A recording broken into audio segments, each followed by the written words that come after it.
Dans les trois grands courants des arts martiaux internes chinois, que sont le Tai Chi Chuan, le Baguazhang et le Xing Yi Chuan, le Xing Yi Chuan a donné naissance à plusieurs écoles.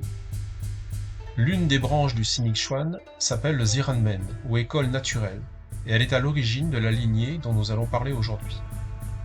Parmi les écoles issues de cette tradition figure donc le Lianan Chuan, dirigé par le maître Wang Seming, 1909-2002.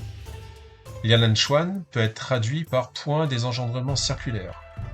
Wang Seming transmit son enseignement à Georges Charles, qui devint l'héritier de cette école en Occident.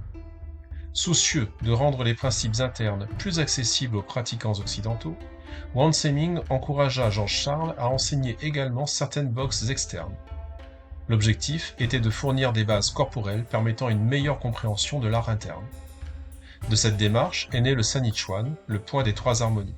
Son enseignement repose sur l'union des boxes externes, de la boxe interne, du Lianan Chuan et aussi des éléments du Daoinfa Qigong. Héritier du Lianan Chuan, le San Yi Chuan propose une approche progressive permettant d'accéder aux principes des arts internes chinois. Moins connu que le Tai Chi Chuan ou le Baguazhang, il constitue pourtant une voie d'étude particulièrement riche pour qui souhaite approfondir la relation entre le corps, le mouvement, le souffle et l'intention. Le Lianan Chuan s'appuie sur la théorie chinoise des 5 éléments et sur les relations d'engendrement qui les unissent. L'objectif n'est pas seulement l'acquisition de techniques, mais le développement d'une grande liberté d'action et d'adaptation.